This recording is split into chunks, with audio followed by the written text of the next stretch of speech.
Hey everybody, thank you so much for joining me. Today I'm thrilled to bring you an interview that I did with the incredible Guilherme Miranda, guitar player and songwriter for the metal band Dieth. Now we explore his fascinating evolution from his early days in death metal to his current role in crafting explosive and dynamic riffs and songs with Dieth. Now Guilherme shares how his passion for music transcends genres. He focuses not only on masterful guitar riffs and solos, but also creating melodies and lyrics that tell stories that strike a chord with listeners all over the world. So get ready for some unforgettable stories and profound insights into music, life, gear, touring, and the art of being a metal musician. Hey man, thank you so much for joining me. This is awesome to have you here. Man, thank you for having me. I followed you for a long time. Yeah, I know. It's awesome. We've been talking for a while, so it's nice to actually get to hang out a little bit. Where are you at right now? Man, right now I'm in Poland. I'm in Olsztyn, Poland. Okay. Yeah. So from here I'm going to Gdansk and then I'm being around. Oh man, that's crazy. Yeah. So do you still live in Brazil? Is that where your home is? No, man, actually I've been based in Sweden for a while. And then from there I moved to Portugal. So Portugal is officially my place, like my private place, my apartment and stuff. But half of the time I work here in Poland. My band is in Poland. Our rehearsal room, where our drummer has everything, is in Gdansk. So half of the time I'm here in Poland anyway, you know. That's so awesome. I'm back and forth, yeah. Cool. Yeah, well, there's all kinds of things I want to talk about with you today, since I've got you here right now. But I always like to start off by, because most people that listen to this are guitar players, obviously. So it's always nice to start back at the beginning and kind of talk about, like, what first got you excited about playing guitar? Like, what are your first memories of music? Like, where you went, hey, this is something that I'd like to explore. Yeah, man, it's if we go really back in the days, deep in the deepest roots, I think it's like from my childhood. Of course, my parents were listening a lot of music at home, at parties when your uncles are listening stuff and drinking and so on, But what I think there's few episodes that marks few scales until I decided to play guitar, because that was not my intention from the beginning. I think one of them is like when I was like 7 or 8 years old, there were some Brazilian bands that they were singing songs with very bad words. They were swearing a lot. And this is in the context of the country, reopening after years of dictatorship. The 90s were booming in Brazil in many aspects, It feels like everything was permitted back then, Sure. And they were playing songs that were swearing a lot, And then as a kid, man, I was learning the bad words. So for me, that was like a free swearing school, And it was wrong. And it was rock songs, man. And then the fact that my parents hated that and they didn't want me to listen to that made me, I think, like from my childhood, it made me a rocker, because I felt like looking at it nowadays, I think like that rebellious attitude already got me from my childhood, And then the second moment I think I had that, man, was not much after that, when I had contact first with when we were on the transition between 99 and the 2000s, Of course, the change of century was 2001, but from 99 to 2000 was the coolest New Year Eve, right? It was the coolest thing to celebrate.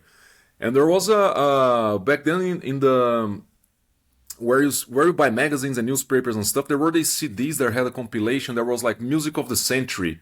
And back in the days, if you would count on dollars, man, it would be like a $1-2 magazine, Right. And you could buy that, and it was like, first 10 songs were like, some I don't know, man, some folk songs from the US, folk songs from Brazil, and then the next CD was like Nat King Cole, and then you get some early jazz guys like Armstrong, all these guys, Frank Sinatra, and then you got until you had like Dire Straits, Scorpion.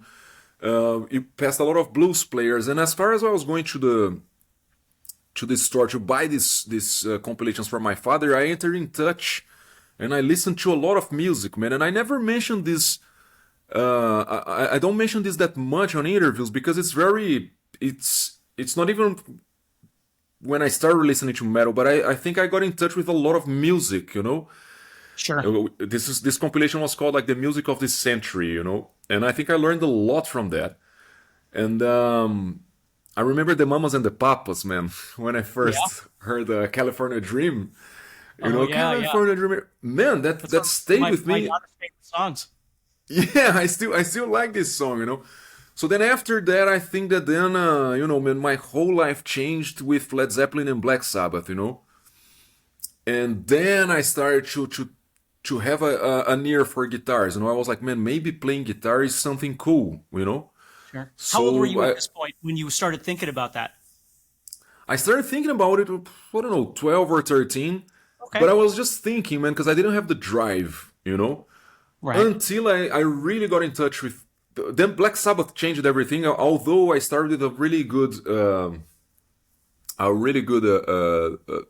a triple combo here. That I started with Deep Purple, Led Zeppelin, and Black Sabbath, and I think that I've built a very good foundation to then listen to heavy music later on.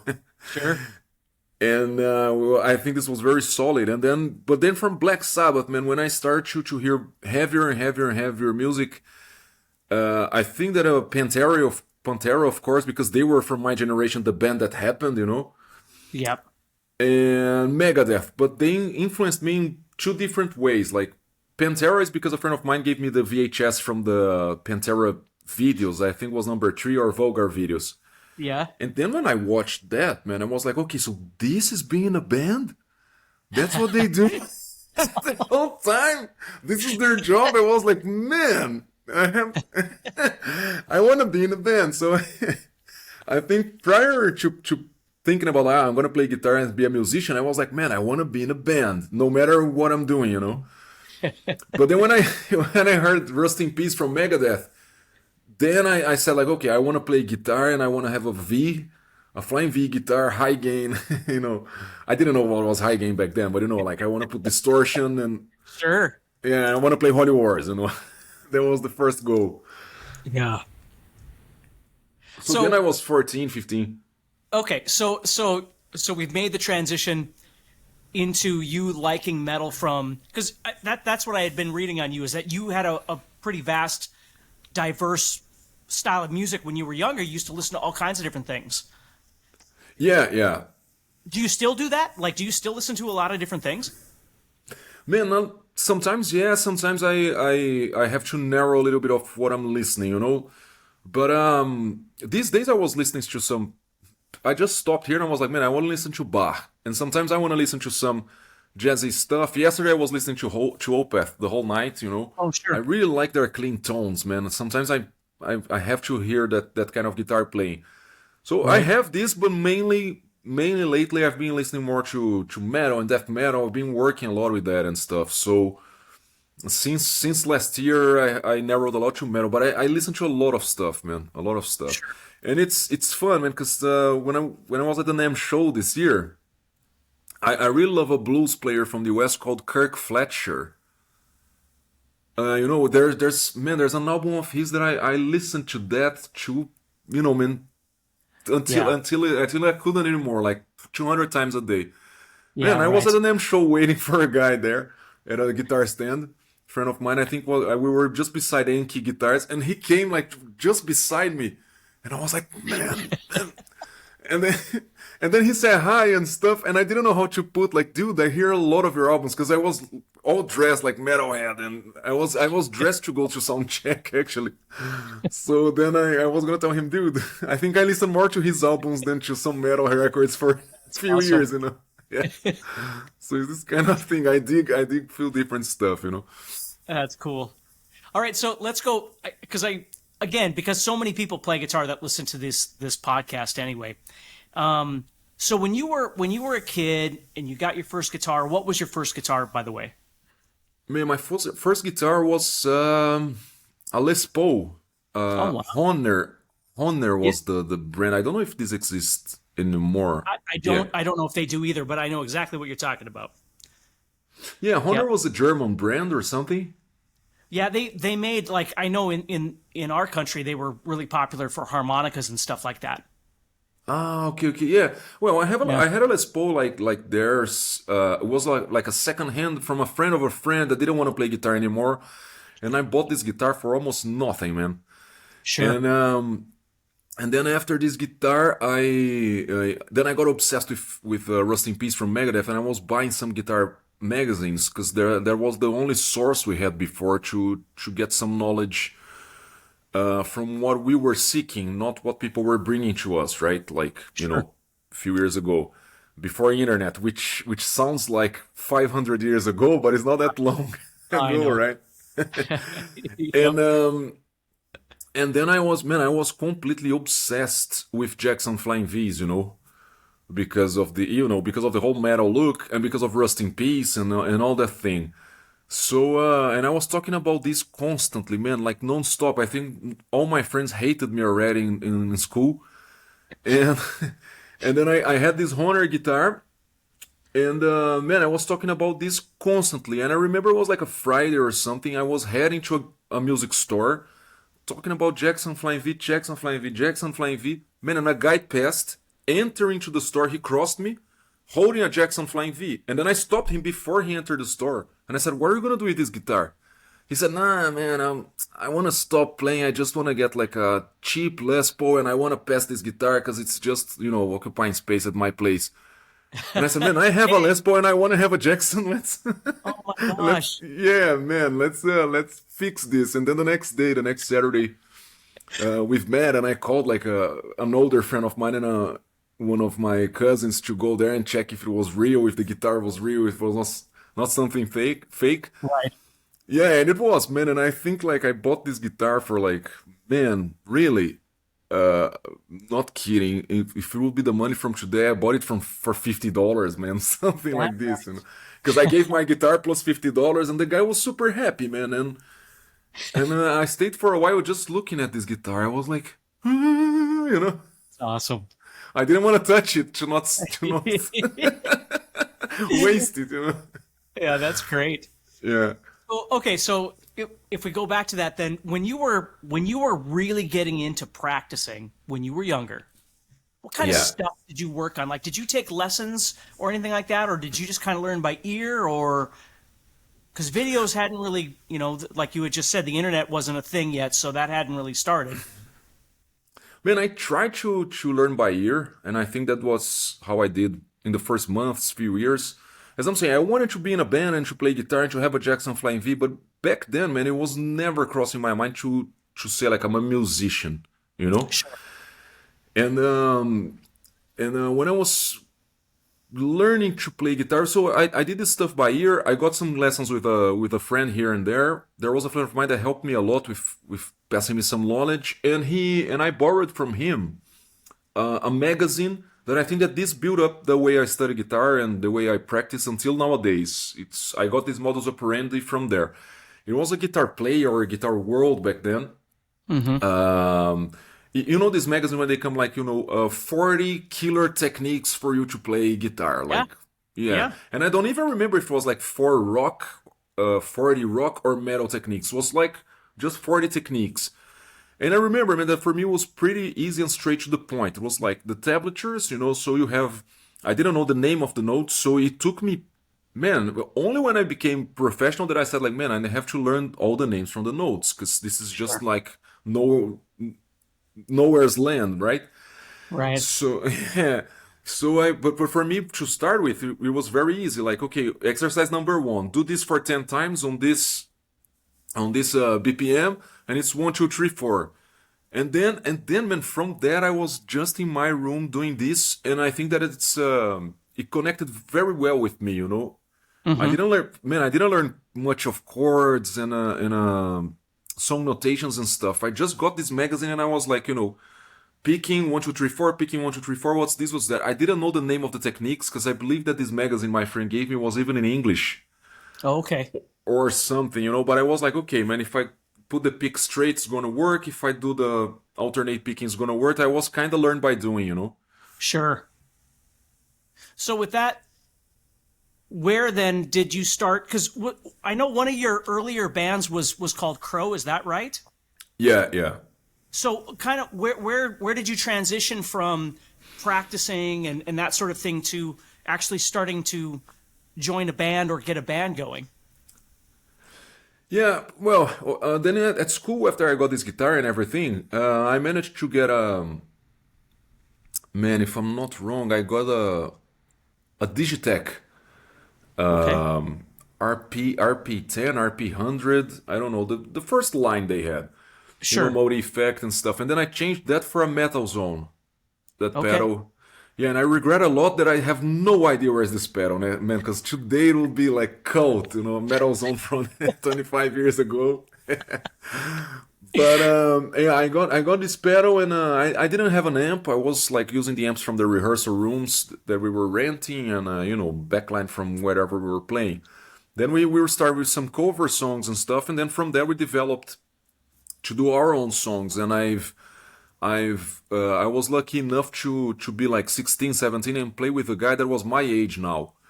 That he already recorded albums and stuff, and he had a lot of problems in his life. He quit his band and he wanted to start a new band, a fresh start. And then he invited me to play guitar, man. And then it was death metal, and I was really into death metal back then, which I still am. So, you know. Yeah, right. Yeah. And then we started to write songs and everything, and I was studying a lot. Right. But then after that, he quit the band because he had some problems with alcohol, man, and we were still underage and stuff. And so after he had this problem, uh, um, we had to stay away from this for a while. It was too heavy for kids that were 16, 17, right? Right. Yeah, and then from there I entered university, man. I studied history, and I took a completely different path. And I kind of put guitar aside. I didn't want to study. I just wanted to play to have fun. And I Hmm. had some songs in my drawer that I never put out, and then I decided like, man, maybe I'm gonna join a friend's studio, record all guitars. I had no idea how to do it. Record all guitars, and I have some lyrics, and I'm gonna sing on my own, and I record bass. I'll borrow a bass, so I just put these songs out. And Hmm. that's how Krow started. And then after that, things started to get a little bit busier, busier, busier. The plans start to get bigger, and then I decided to go to a more professional way. I thought back then that my soloing was enough for what we were doing, so I was more worried about syncing well and locking in as tight as I could, like playing and singing and being a good Hmm. rhythm player. So that's really interesting because, like, did you just kind of fall into singing then? Was that, I mean, that wasn't something that you had planned on doing, and you just kind of, because I'm telling you, we're gonna get to the new Dieth album, which is Yeah, just absolutely incredible. So a couple of weeks ago, I drove to Minneapolis, which is a 4-hour drive for me, and I yeah. listened to that thing over and over and over Wow, again. man. Oh God, it's so good. I mean, and I'm not just saying that because you're here. It's Yeah. really, really good. And again, we'll get to that. But I find it interesting because I've known who you are for a while, but I've always thought about, your guitar playing, and I didn't realize that, you've been singing for a long time too. So, Yeah, no, what happened with Krow back then, man, is that it's like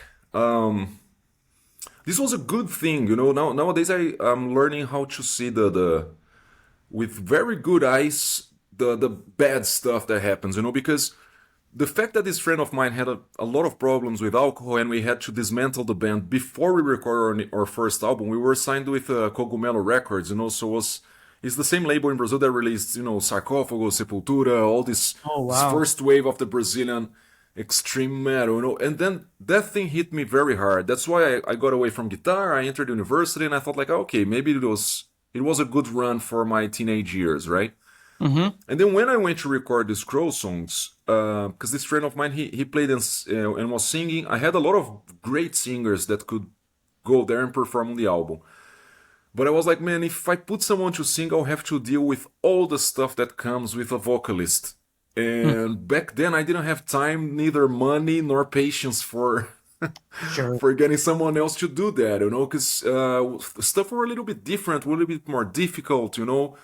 Um, Feels like stuff that were very difficult to do back then. Nowadays, with the technology we have, it's very simple. It's great, actually. Right. But Right. back then, to bring someone else to a studio, book the hours, teach the song to the guy, and then you have to put him in the mood. And the guy that was in studio with me, he became the first Crow drummer. and he told me like, man, you have a very deep voice, and if you want to put someone to do like, you know, guttural growls and stuff, why don't you do that? And I said, no, man, let's give it a try. Get the lyrics, let's go. I want to finish this. And when I record the first song, he said like, man, hell yeah. Let's make one that it's, you know, let's press rec for real. And we recorded the first thing, man, it worked. So it was quite spontaneous, you know. Right. So when you would come up with back in, again, we'll keep progressing here, but back in the day, you were writing songs like, how would you think about riffs? Like when you were trying to come up with something, what inspired you to try and do that kind of stuff?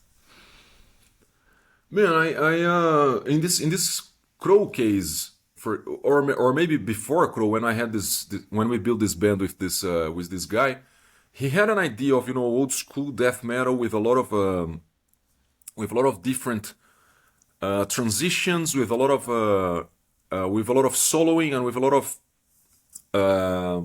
so to say, man, with fast tempos. Let's put it like that, you know, like a lot of blast beats, because that's was a thing of the beginning of the 2000s, right? I think it's when all these extreme death metal bands really achieved their peak, not only musically but commercially, and they established a style, you know, that became something on its own. So it's the peak of when Crisium got big, you know, Nile, all these bands. So playing that fast, brutal, evil blast beats were something. It still is, but I mean, like back then was something very new, very fresh, and we were on this wave too, you know, like to be very evil and fast. Right. So I was inspired by what was happening back then, you know. And one thing that was funny is that this friend of mine, Rafael, that is he's an incredible guitarist still. He's a lawyer now, but he still digs guitar a lot, you know, because guitar is like a man, it's something you never get rid of. That's right. Maybe you know a guy that he's not making a living only with guitar, or you know, he's not playing a band anymore because life changes and you can get different paths. But you call the guy and he's like, no man, now I'm a lawyer and I bought like 15 guitars. Yeah, exactly. He can afford the guitars. Yeah, so instead of stopping, man, the guy gets, you know, then he builds a bigger studio and stuff. I have many examples of that, you know, so it's like you know, drives their wives crazy, all that, all the package, you know. Yeah, yeah. But this friend of mine, Rafael, he told me something that I never forgot, man. He said like, man, your alternate picking is crazy, because back then people had another way to play it, and because I was listening to a lot of these brutal bands, and then, you know, including Sepultura, Beneath the Remains, Arise, Schizophrenia, I was always like picking a lot, you know. And then he said like, man, this is one of your strong points here. And then when I started to do these first songs, I was always benefiting and working on the stuff that I was already good at. And I'm not saying that this is the best way to go, because for many years I think I was lazy. I could have studied more. I could have been better. And then I entered in some sort of a comfort zone that is not comfortable, but in a way I worked only on the stuff that I felt I was strong enough, especially in the beginning, you know. So a lot of DAW picking and a lot of alternate picking, as tight as and as strong as you can, you know, back then. You know, I talk to students all the time about exactly what you just said, and that's really the thing, is there's no one right way to do this, because what you developed wasn't just your guitar skill, even though you could have thought about, well, I need to do this faster, I need to learn more scales, or I need to learn more theory, or I mean, there's a million things you could do. You holistically figured out how to become a songwriter, how to sing and play at the same time, performance, you know, connection to the industry, like all these things that oftentimes like a student will be, somebody who's learning the guitar will be so concerned about learning things on the guitar, and you're like, well, that's good, but you got to get out of the studio too. Like you got to get out of your basement and go meet people and start playing with other human beings. Otherwise that part of your life you'll never get to experience the awesomeness of playing with other human beings, you know? Yeah, man, and then, for example, I agree with you 100%, and to agree more, I would say that back then I had like a very clear picture, especially after I got away from guitar for a while. And you know, in the university, I had contact with a lot of stuff, with reading and understanding many different things, you know. And being in the university nowadays, I think it's a little bit like, you know, whatever. But for me, I think it's a very important thing in your life, even if you're not gonna live by the stuff that you studied. And it's not a waste of time, because, for example, at least for where I was from, where I am from, in Brazil, like public university is somewhere where you meet a lot of people, the persons that they are focused on a professional life. They give you a different view of life. And when you're in a public university in Brazil, you start to get in contact with a lot of people from outside of the country. So I got my English and my Spanish running from back then. I was going to these congresses and stuff, meeting people from Switzerland, from France, from US, from Portugal, Spain, you know, from Latin America. And then that starts to add to your musical vocabulary, and you don't even figure it out in the beginning.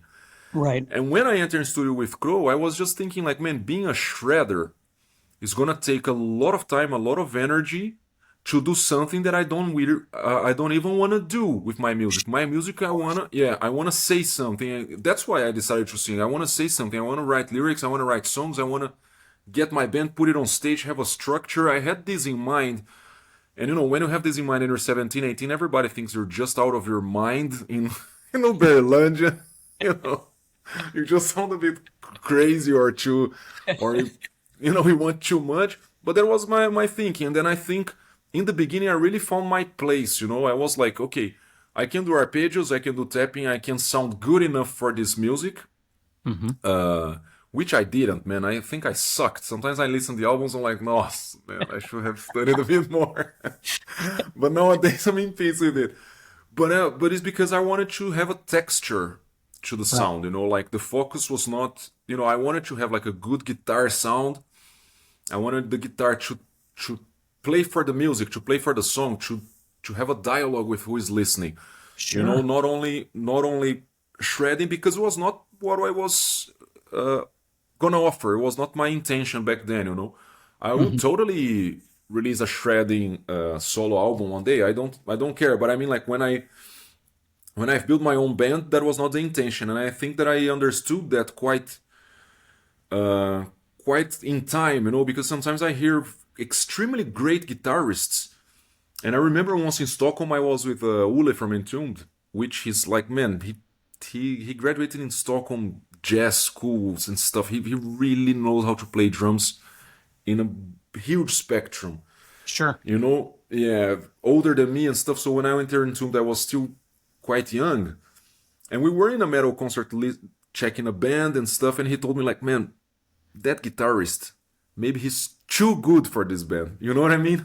Yes, I It's know not exactly. fitting, it doesn't fit the music sometimes.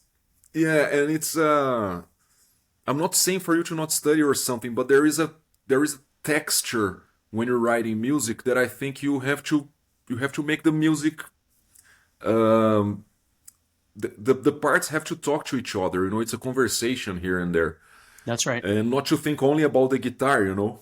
That's right. That's great that you just mentioned that, because that's, you know, when you've been playing your guitar your whole life, you know, you've gone through these phases where you've worked on different kinds of things, and you know, almost become obsessive about certain things about your playing and stuff like that. And it's funny because of social media and videos and all this kind of stuff, you know, so many of these guitar players become inundated with certain things about playing. And what you just said is exactly right, is ultimately what's most important is you find your path and what works best for you, and then start developing what you're going to do, as opposed to, you know, whether you want to sound like Eddie Van Halen or something like that, trying to figure out what works best for you. And I've always appreciated people that honed songwriting skills to really try and work on, like you just said, speaking as opposed to just playing. Yeah, and it's like, for example, man, I think that beside all this really heavy music that I listened, I think that one of the things, man, that exploded my brain and like melted, and I was like completely obsessed and I still am sometimes. I have my months that I only listen to this. Was Yngwie, man.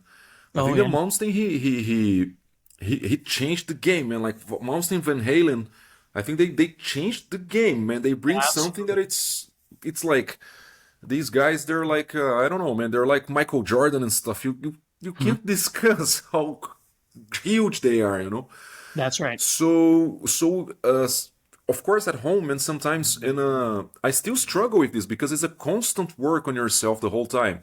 Yeah, that's I right. remember that in not long ago I got a Stratocaster and I was like, man, I'm going to start playing some Yngwie, and I was like getting songs and learning solos and listening, completely obsessed with that, man.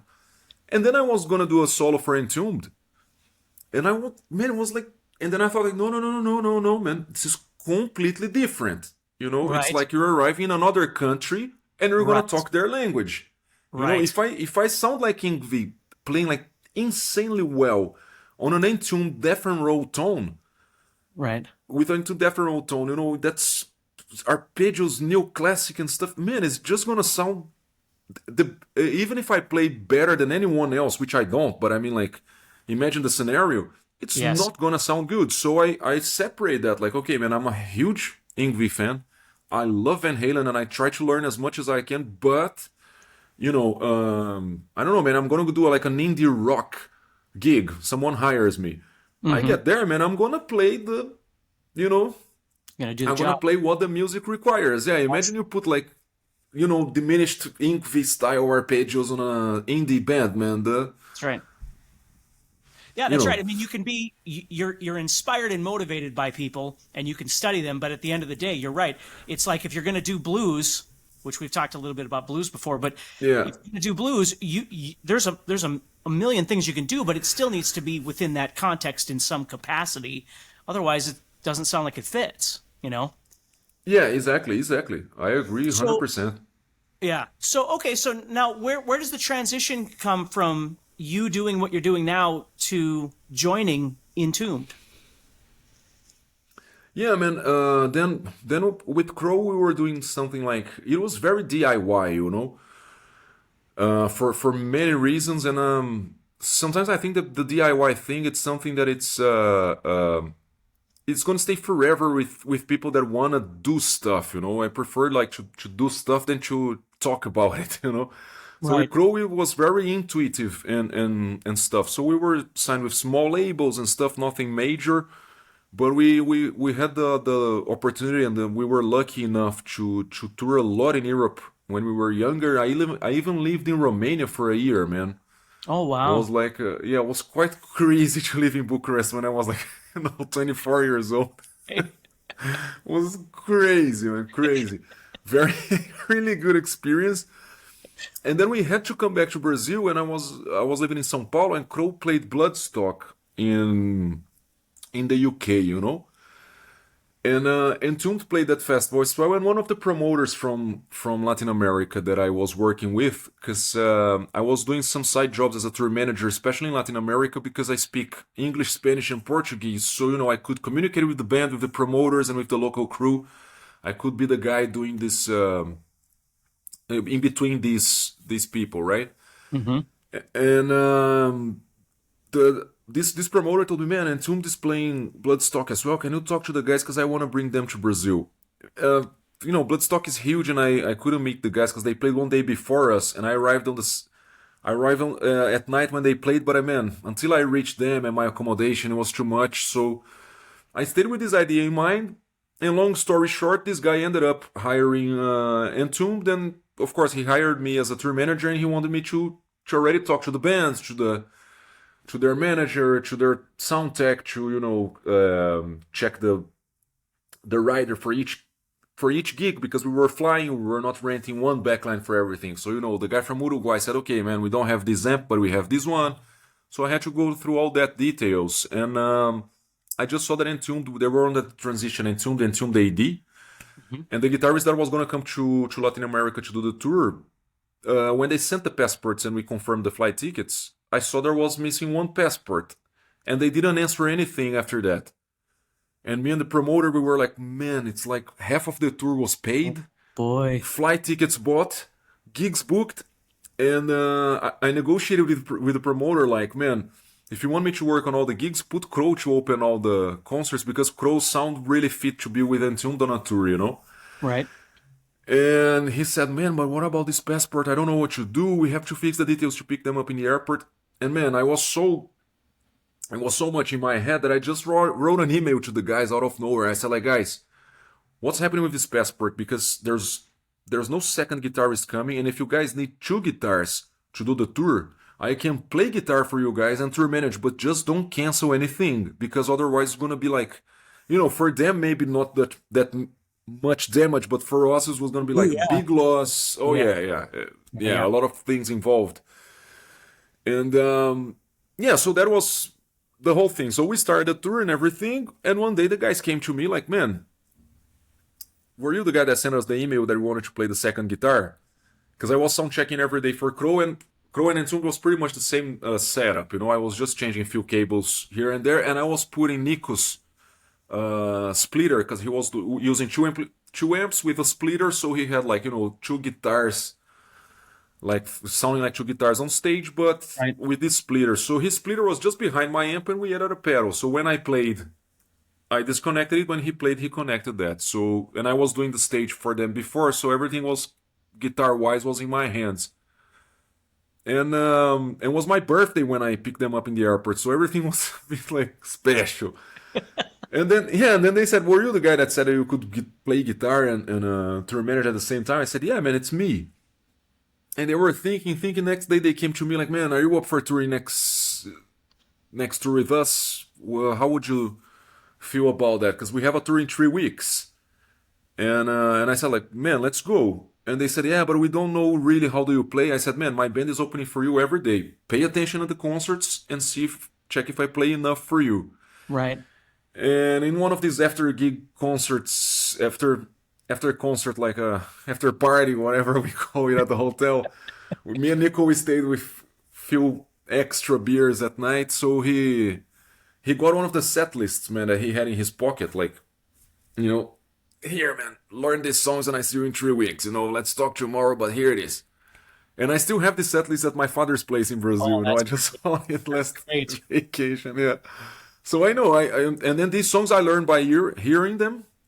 I heard that like 3 weeks in a row, the whole time. And I arrived there, played the first concert, and from there we stayed. So you had to learn their whole set list in 3 weeks? Yeah, it was 3-4 weeks maximum. Right. It was very cool to do that. That's awesome. Yeah, I loved the task, man. I loved the task because I was like, man, this is. I thought like, man, this is the time. This is my chance. If I nail these songs and learn everything and prove that I not only that I can play, but I can be in this environment, then I can stay. And it happened in a very positive way. I stayed. Right. Well, that's great. Obviously there was some tragedy with that band, unfortunately. Yeah. And so then once you were done with them, how did the transition then connect from that time to where we are now? Because we want to get to Dieth. I want to make sure everybody and encourage everybody to go listen to this album because we're going to talk about that. But so kind of what have you been doing since then up to getting Dieth going? Yeah, man. So from this story with Entombed, long story short, it's like I stayed 1 year living in between São Paulo and Stockholm, and of course this was not doable anymore because my life I didn't have a jet lag anymore. My life was a jet lag. I was like the whole time waking up 3 a.m. and want to have lunch at 7, arriving there, everything insane. So then after everything happened, I moved from Stockholm to Portugal. And yeah, man, this whole pandemic I think hit, especially touring musicians, man. I think that hit us in a very bad way, and I started to be very very depressive, and playing guitar was bringing me instead of good memories, bad memories because once you're so used to play live, man, you're just playing at your place, and everything was too much. But then I decided to do some collabs on the internet. So I've done a few songs here and there with very good friends. So I've done one that was super cool with Meats from he used to play on Madball, New York hardcore, you know. So we've done like we produced a killer song, man. It's incredible mix done by Christian Cole from Germany. Mm-hmm. And so I learned a lot about production there, and I was getting more and more into recordings and guitar sounds and stuff. So I was doing pretty much that, man. Collab, collab, collab, collab, until I reached the point that I had few songs that I wanted to do, and I was gonna work in Gdansk for MLC Amps. I worked as a kind of PR A&R for them for a while, for 1.5, 2 years or something. It all started, of course, with some, you know, helping them to meet this guitarist here, that artist there, and then at the end of the day, they kind of got me into the company for a while. You know, it was very good period. And then I got in touch with Michał because he got out of Decapitated. I met him in some festivals and stuff. And I had him in mind for a while. I don't know why. So I sent him these songs and we decided to record one of them. And when I was trying to search for a bass player, man, I was lucky enough to call a friend of mine like 10 minutes before sending a message to another guy. And I called him and said, man, I have this guy in mind, this guy in mind, this other one, like very good names at the death metal scene, especially in Scandinavia, where I knew a lot of people. And I was sure that they would do a collab, you know. And then my friend said, man, Ellefson just got out of Megadeth. You played a lot of festivals with Megadeth. I'm sure he remembers you. Why don't you drop an email to him? And I thought like, man, but David Ellefson playing this music? And I thought, yeah, man, David Ellefson playing this music. That's gonna be cool. And then we had a friend in common that it's Opus. He's the drummer now for Krow Mags. Oh, okay. Yeah, man. Insanely good drummer. That guy can play heavy, man.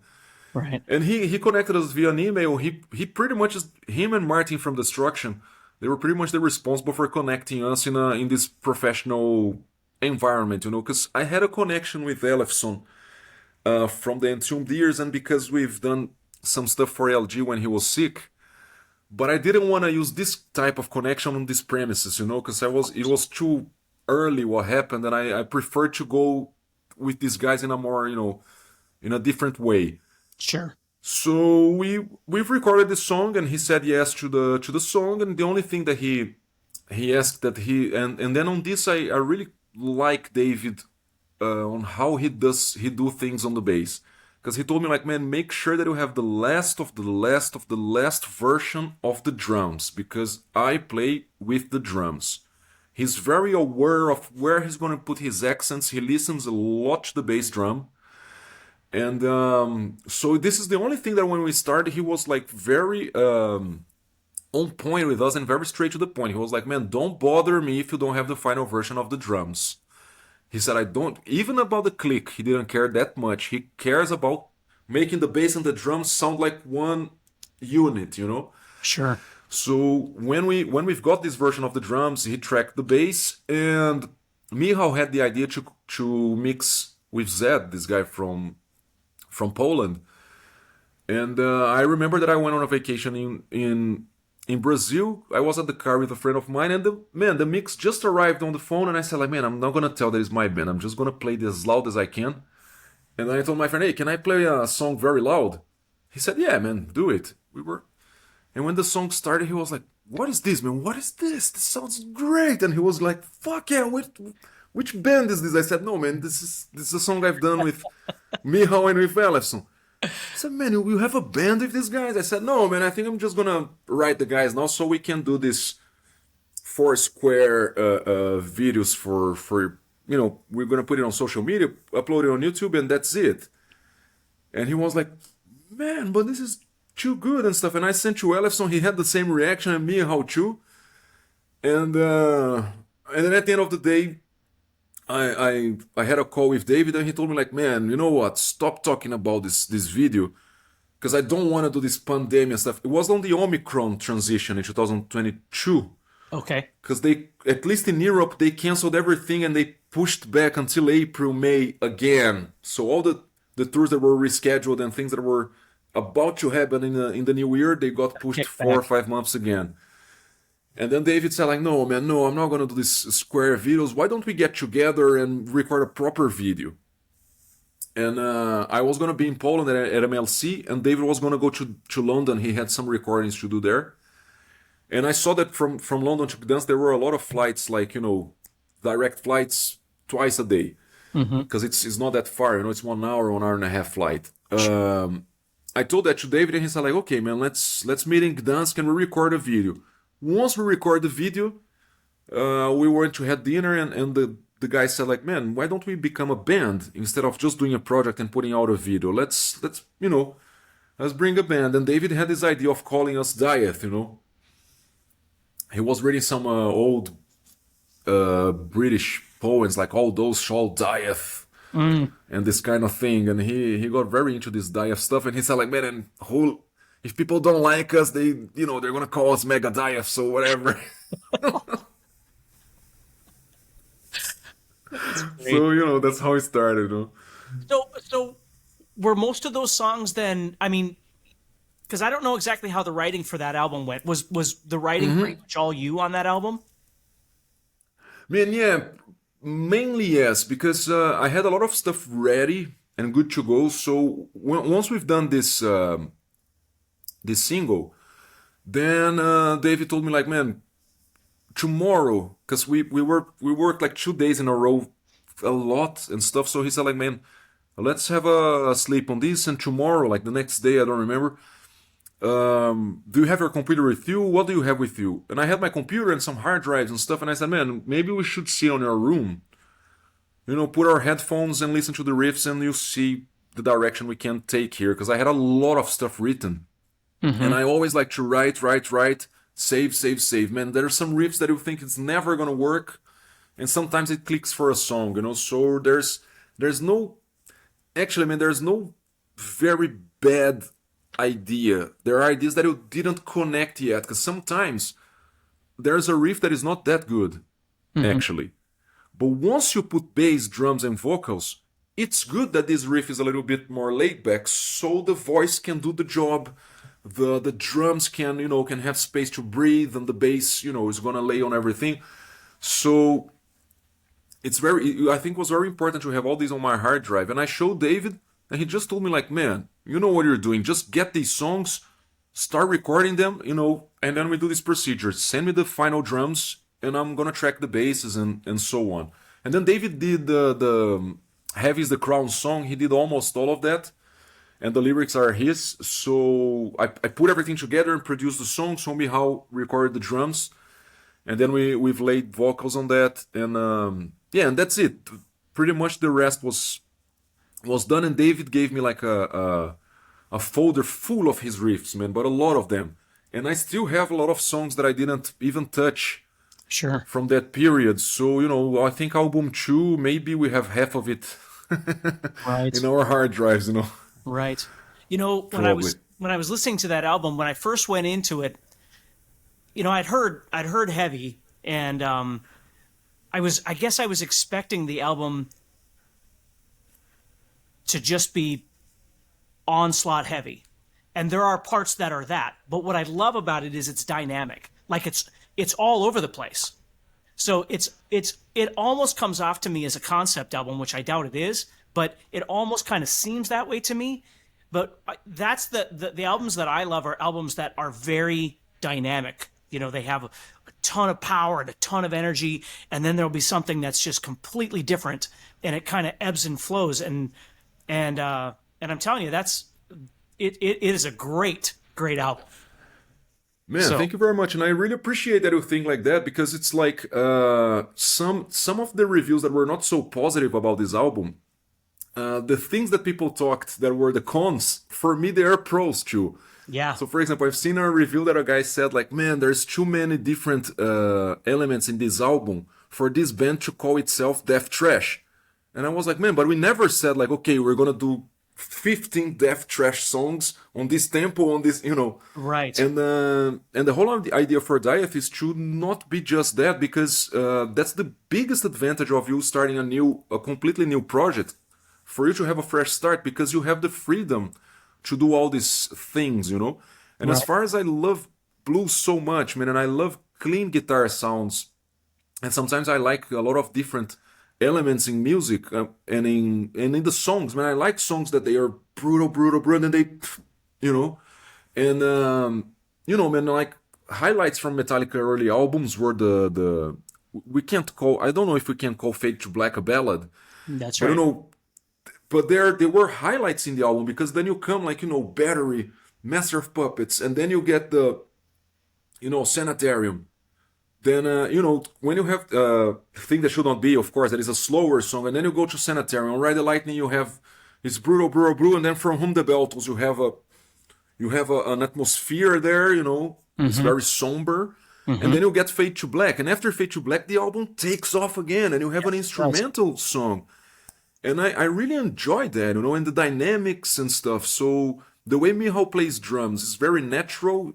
He really can produce drums by himself, and he's very, very focused on microphones, microphones, microphones, microphones.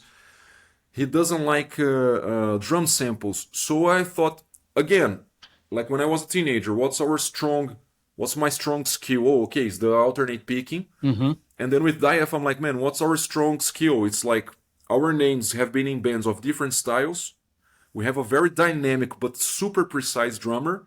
So why not to use this in our favor and do songs that we enjoy listening, and playing live. So I think that was the whole idea behind that album, and I think that for album 2 probably as well, if it happens. I don't wanna put the clock and say like, okay, in 2 hours I have to write a ballad, because we need a ballad. Right. Right. If it happens, if it's something that we think it's worth it, let's go. Right. But these bluesy elements, man, for me, we should overflow the album with it, Right. Well, it's interesting when you mentioned Metallica, because I don't remember the exact quote, but I remember Lars in an interview saying that he never thought of Metallica as being a metal band. He just thought of them as being a rock band.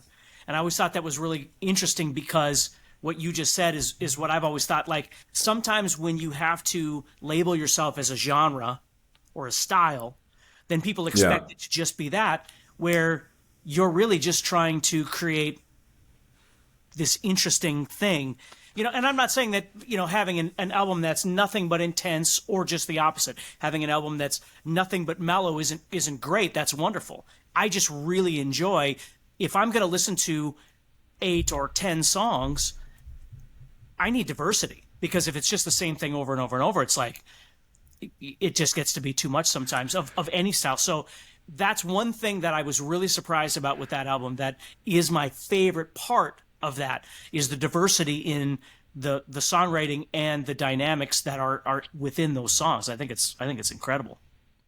Yeah, man, and it's funny, like when we played the first concert, and David, he was really like, okay, man, let's, we're death metal band, let's do this, let's do that, let's behave like one, of course, because especially with my background and Mihal's background, he was very confident to go for these brutal tunes, Sure.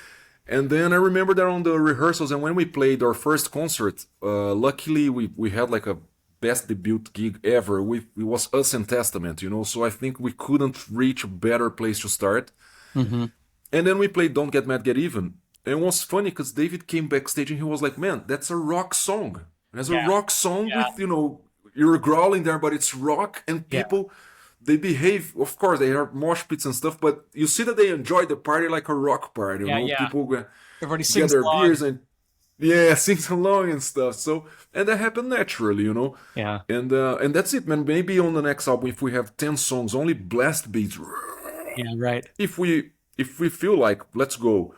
But if we, like you said, if you want to have like a full-on mellow album as well, why not? I think my main thing is to play for the song, and what's the story I want to tell, because I think Once You Hell I'm Back, one of the things I like is that the lyrics kind of, it's not a conceptual album, but the lyrics, they talk to each other on the order of the album, So what kind of gear are you using nowadays? What kind of endorsements or what kind of gear are you doing? We're gonna move into Loudstack for sure, but I want to talk about just some of the stuff that you're using now.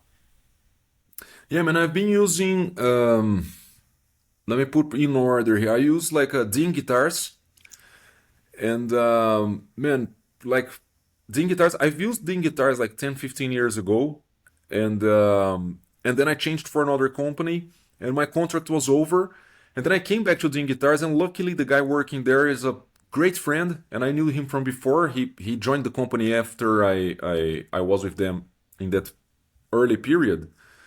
So that was really good that he was there. It was great news. And then I remember that I sent him a message like, "Man, my contract is going over with the other company." And the point is, it's not that I'm asking here like, I want an endorsement or not or stuff. I told him like, I'm telling you that the only guitar I'm gonna come back to is to Dean guitars. Why? Because I think maybe it's my body, maybe I'm too tall or something, but the Dean guitars, man, they fit me live, Sure. especially. Sure. And they're very anatomic. I don't know what's gonna be the best term for it. But the no matter how I use my guitar strap, the neck stays exactly on the position that I don't struggle to play. Right. And with previous guitars I had, previous endorsements, I thank all of them a lot, man. Thank you very much for investing on me. But the problem I always had was like, man, my back. I destroyed my back on tour, man. To put this in track was a lot of work. Sure. I even had a little surgery once. So then I just communicated to the guy. I said like, man, I'm gonna come back to use Dean guitars. And then he told me like, hey, I'm restructuring some new models here, so let me come back to you. And I said, okay, man, no matter what, I'm gonna use Dean guitars. Just tell me what are gonna be the best conditions. And then in between all this, the Dieth album was gonna go out and stuff, and he loved the songs, and then I became a Dean artist full on. And we're promoting these new models that I don't know if people are familiar with them already, but there are new Flying V's and through Breed that is or less Polish model. There are the two ones that I'm using now. They're absolutely killer, man. If you Absolutely killer. do me a favor and send me a link to that, and I'll make sure and I'll add that on wherever this gets posted so people can check that out for sure. Perfect, man. Perfect. I'll do that. Cool. And well, pedals I use Cleartone pedals. It's a brand from Germany. Very cool. I'm using their I have both of their main distortion pedals. That it's the Grindstein. There is even a plugin for the Grindsteins so the people that like plugins can go there, because plugins are an addiction, right? Yes, they sure are. Man, it's, these days I don't know why, man. I downloaded like 3-4 delay plugins. I don't know why. It's just that I was in a page and was like, try this delay, it's free. I said like, man, I'm not gonna say no to a free plugin. Come on, man. I didn't find a use for them anymore, but they're there and I never delete. So Right. but they have the plugin for Grindstein, and one of the sections of this Grindstein pedal, the boost pedal without the chainsaw sound, it's called Oh My Goat. And it's very cool pedal, especially if you want to have if you want to compress and saturate your sound with a tube texture. I would highly recommend this pedal. It's very tight though, especially if you use the gain super low and boost the level. And they have an EQ thing there that works pretty well too. I also use Mower Audio. Yeah, Mower, man, they have all these geniuses, intelligent stuff, and this all their modelers and things like that. So I use their GE series. I have the 150, 250, and the 300. I use them a lot. And it's very curious. I don't know if you're familiar with the little mini pedals, the mini pedals from Mower, the preamps and stuff. But it's very small pedals, man, and they're beasts. Sure. And they have amp simulation and cab simulation on the stock simulation, so you can just plug it directly to the mixing desk. So I remember that once in Stockholm I had I've done 2 gigs with a blues trio. It was super fun to do, man, super fun. And then I was like tired, man, of these cases, turbos and stuff. So man, I got my Strat with a bag, was pretty much a bag, Right. and I had the cargo pants, and I put the pedals in one pocket here. And I was like, man, I'm playing just with you. Felt So, free. man, Dude, no, free, man, free as a bird. So I thought, like, man, you can't be more practical than with mower stuff, you know? That's great. That was my lesson. Wow. And what else? I use Fat Cables. That is a company here from Poland, super reliable and solid cables. Um, SE Electronics, man, for microphones. SE Electronics. They have a thing called, they have their guitar booth to record. It's like a vocal booth, but for guitars, you know, and it has like exactly the right place. It's really easy to place in the speaker there and have the right angle or put it straight without having it messing around. And as electronics microphones, man, it's insane good quality. So I don't know, man, we have all their microphones, all their series, because Mihal uses that on drums.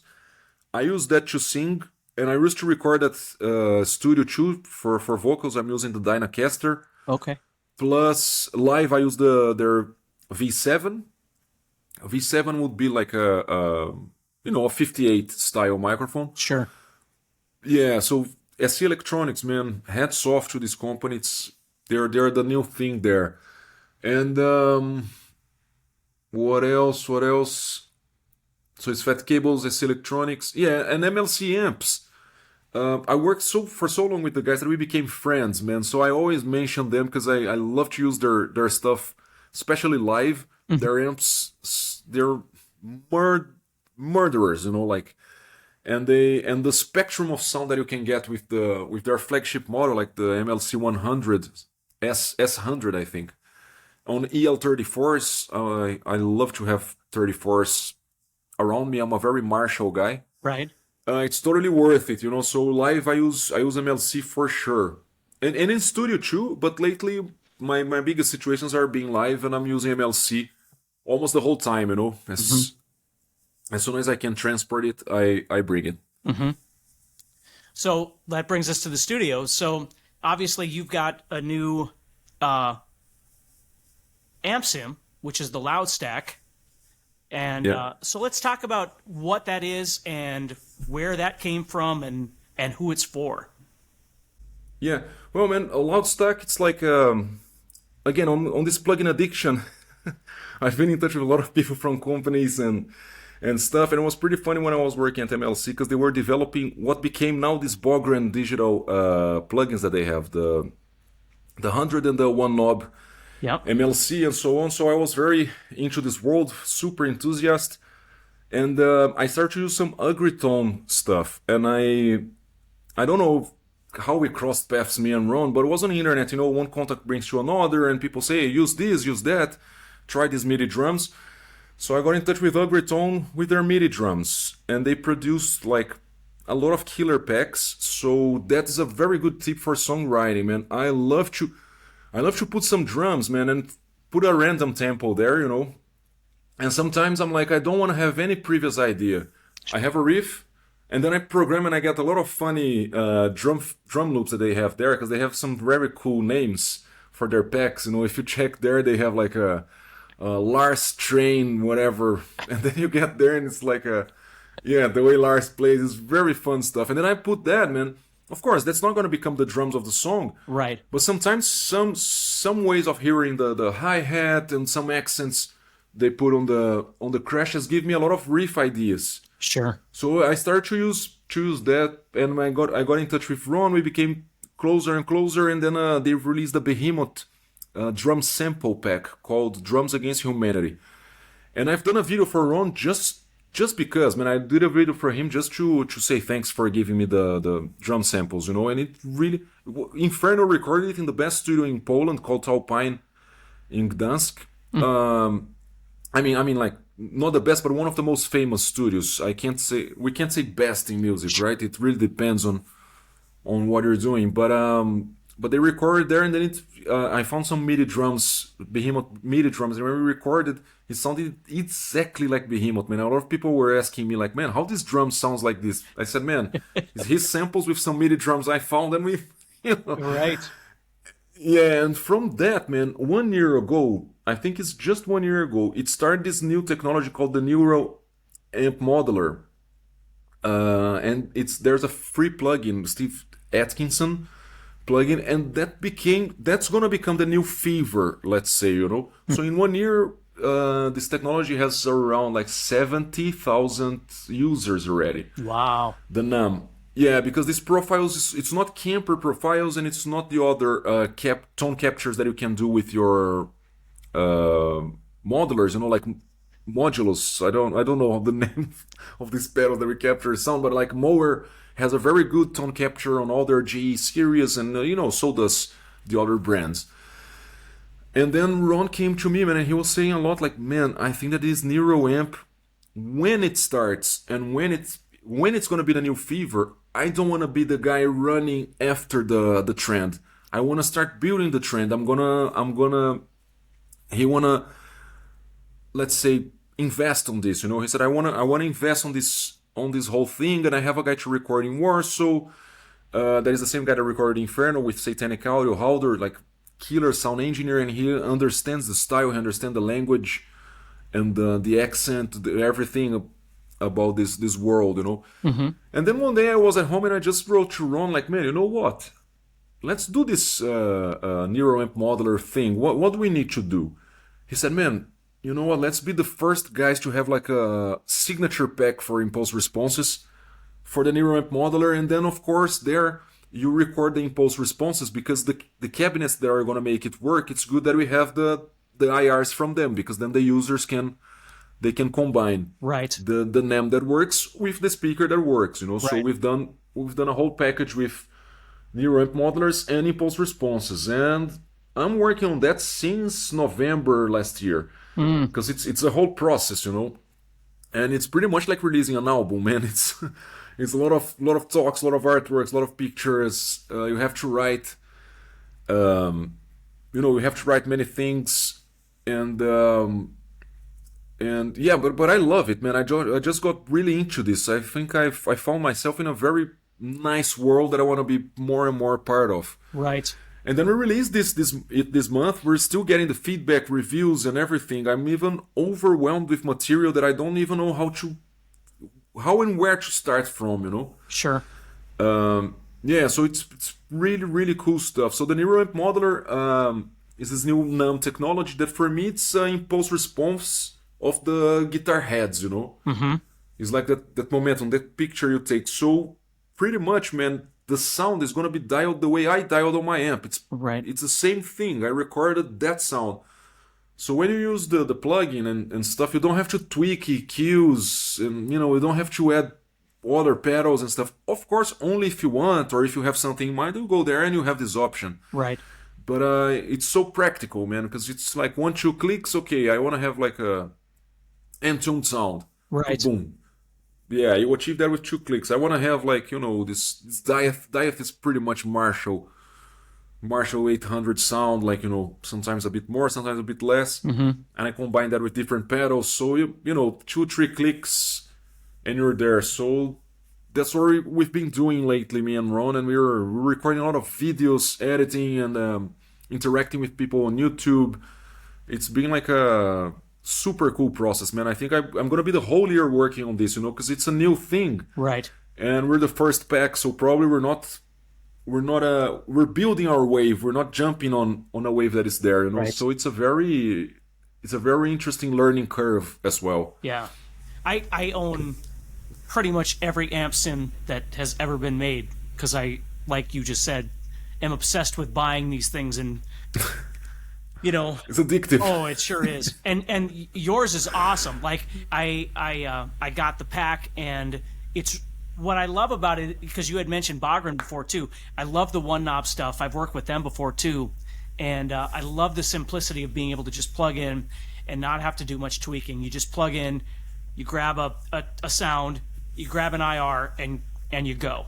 And for those of you that don't know this technology very well, what's great about it is there's the tone, which is already killer, but when you start using it to record and you mix it with like another one, that's when it really, and that's what I was noticing with yours as well, is that it really shines when I'm using it in a mix. Like when I'm doing stuff and putting it together, I don't really have to do any tweaking with EQs and stuff afterwards. It's already just ready to go. and sounds natural and saves time as well. I really enjoyed how natural it sounds. Same with this Broadened digital and everything. I think that for some of these specific sounds, man, you really have to dig and get the plugins that are to be used on that field. Right. So I think that then the Nero and this one knob and stuff, they're killer.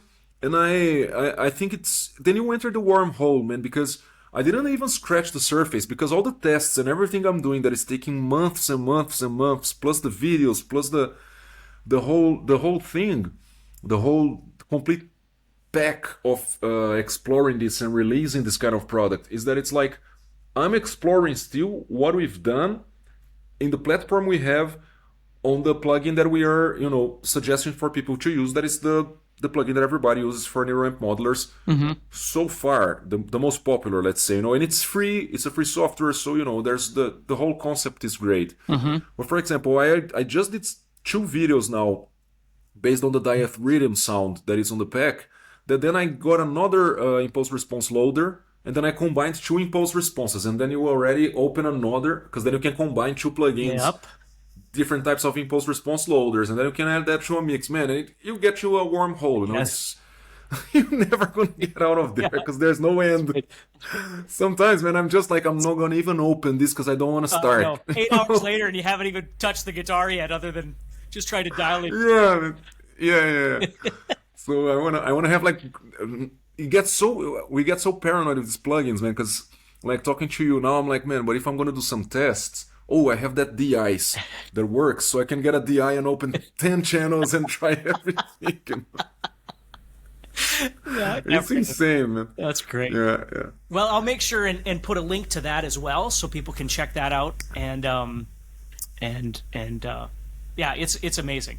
So I don't want to keep you way too long because I've already kept you up for over an hour. So we're just going to end with a couple fun things here. Give me the names, if you can, of a couple of guitar players or musicians that you've been into lately. Bands. Man, I've been into Kirk Fletcher a lot. Nick Johnston, man. Oh yeah, so good. I saw Nick. Dude, he was in the States. I saw him play a couple years ago. Oh man, his melodic sense, it's something else. Of course, he's killer on everything, but his melodic sense is something out of this world. So it's like I would say that the guys that I'm listening most lately are these 2, Kirk Fletcher, and I'm listening a lot to Nick Johnston.